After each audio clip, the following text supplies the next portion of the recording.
Good morning everyone, this is Pratima Singh and welcome back to पोलपाथ।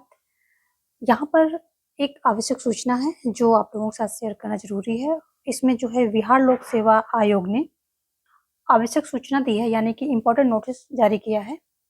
इसमें इसमें जो इम्पोर्टेंट बात की गई है वो ये बताया गया है कि अनारक्षित श्रेणी की रिक्त केवल दिव्यांग अभ्यर्थियों के लिए उपलब्ध है। ये बात कही गई थी आपके, कब कही गई थी? विज्ञापन संख्या 27/2023 में इसे जो है बताया गया था और दिनांक जो है 10/11/2023 को यह सूचना प्रकाशित की गई थी। तो विज्ञापन संख्या कौन सी थी? 27/2023 और 10 तारीख को जो है ये 10 नवंबर को ये प्रकाशित हुई थी। और उसमें ये बात कही गई थी कि अनारक्षित श्रेणी की रिक्त केवल दिव्यांग अभ्यर्थियों के लिए उपलब्ध है, यानी कि जो अनरिजर्व्ड सीट थी वो जो दिव्यांग थे उनके लिए उपलब्ध थी। लेकिन अब क्या बता रहे हैं कि इस बात को, कही गई बात को विलोपित किया था, यानी कि इसको हटाया जाता है। ठीक है, अब ये सभी के लिए खुल गई हैं, ऑल, यानी कि सभी इसमें जाकर के भर सकते हैं। अगर सभी भर सकते हैं, ऑल के लिए खुल गई हैं, तो यानी कि ये अदर स्टेट के लिए भी खुल गई हैं। किसी भी स्टेट के जो सामान्य वर्ग के सामान्य श्रेणी में जाकर के किसी वर्ग स्टेट के लोग इसमें जाकर के आवेदन कर सकते हैं। एक तो इम्पोर्टेंट चीज इसमें ये थी, ठीक है। तो ये सिर्फ क्या है, दिव्यांग के लिए था, उसको हटा दिया गया है और ये सभी के लिए खोल दिया गया है। दूसरी बात जो इसमें इम्पोर्टेंट थी इस विज्ञप्ति में, सूचना में, वो ये थी, इसमें जो इम्पोर्टेंट चीज दूसरी थी वो कि जो दिनांक 11/11/23 को आलोक में, कौन सा आलोक, ये जो संख्या अधिसूचना संख्या 2041 इसमें जो दिया गया था, जो कि पब्लिश कब हुआ था? 11/11/2023 में पब्लिश भी हुआ था। इसमें 6 से 8 तक के जो विद्यालय अध्यापक के पद में जो अर्हताएं थी, शैक्षणिक एवं प्रशैक्षणिक दोनों अर्हताएं थी, यानी कि योग्यताएं थी, उनमें संशोधन किया गया है।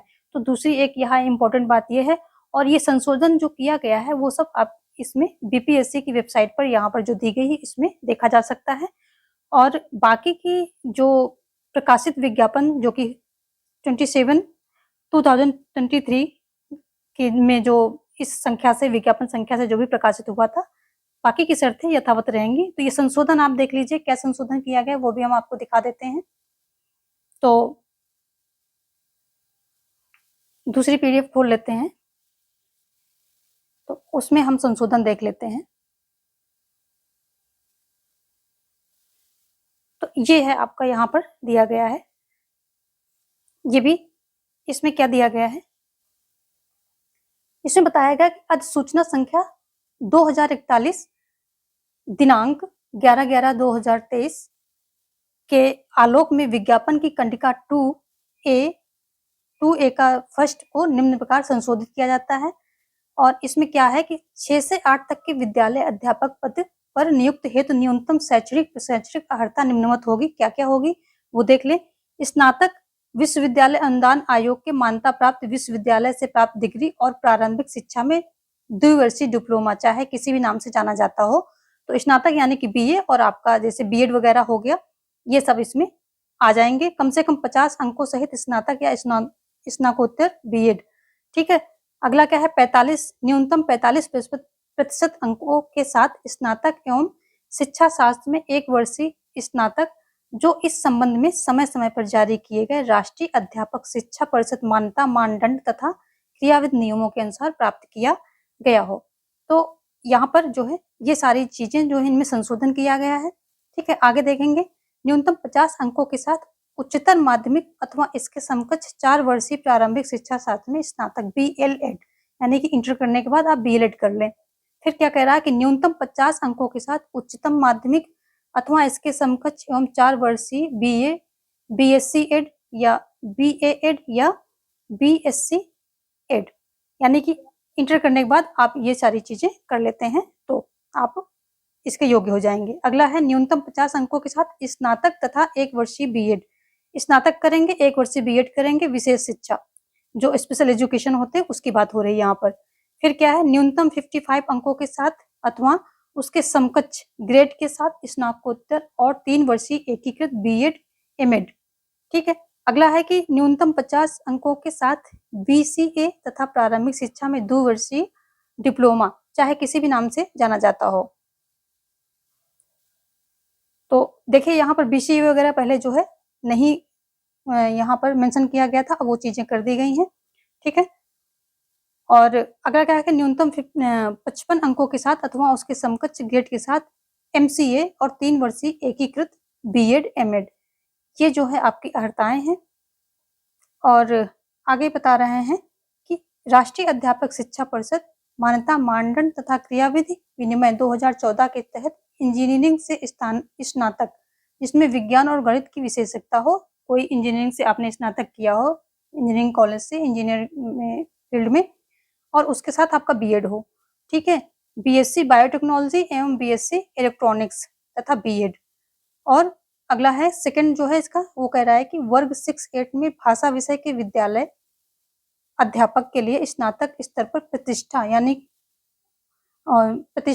कि ऑनर्स और आनुषांगिक यानी कि सब्सिडरी, यानी कि आपने पूरे टाइम वही पढ़ा है, उसी सब्जेक्ट को मेन सब्जेक्ट के रूप में पढ़ा है, या फिर एक दूसरा ऑप्शनल सब्जेक्ट या फिर एक मेन सब्जेक्ट ना होकर के जिसको आपने 2 वर्ष या 1 वर्ष पढ़ा हो, वो दोनों विषय के रूप में संबंधित भाषा विषय पठित हो, यथा संस्कृत भाषा के शिक्षक संस्कृत में स्नातक शास्त्री की उपाधि, उर्दू शिक्षक के लिए आलिम की उपाधि तथा उर्दू में स्नातक।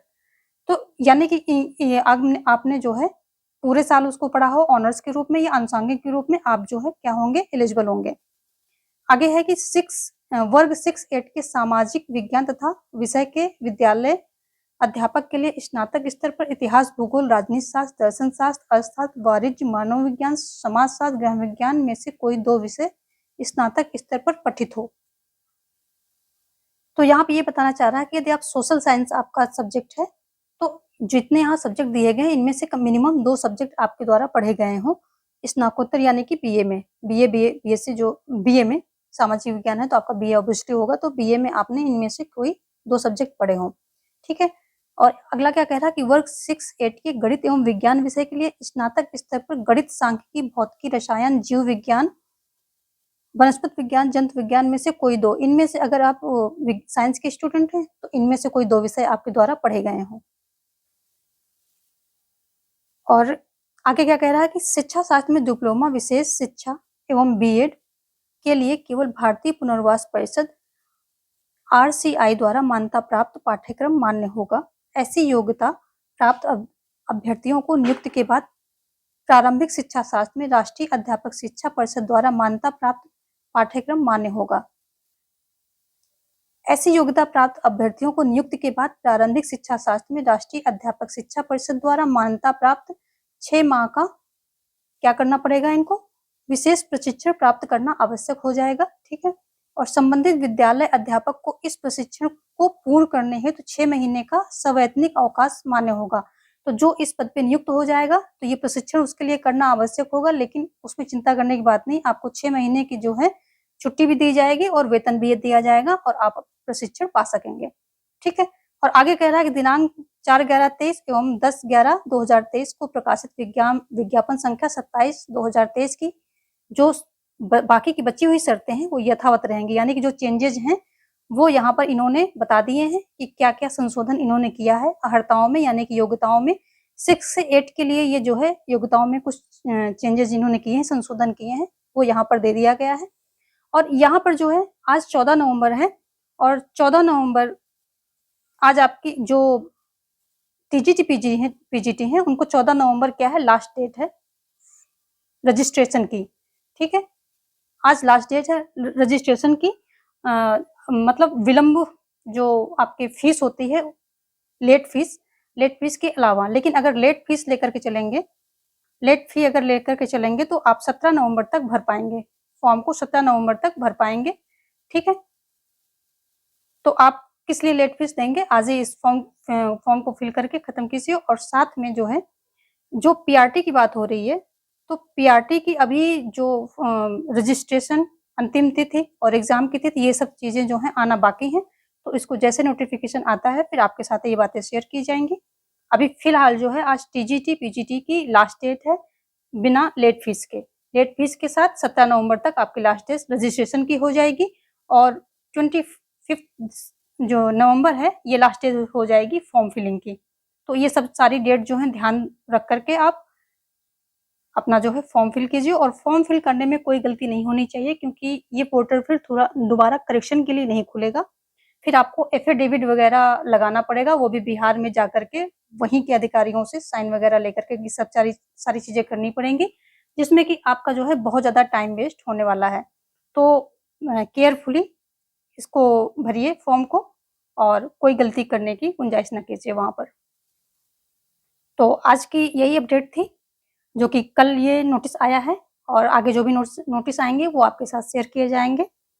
और थैंक्स फॉर वॉचिंग। तैयारी करते रहिए, प्रिपरेशन करते रहिए, टाइम कम है, और मिलते हैं नेक्स्ट वीडियो में।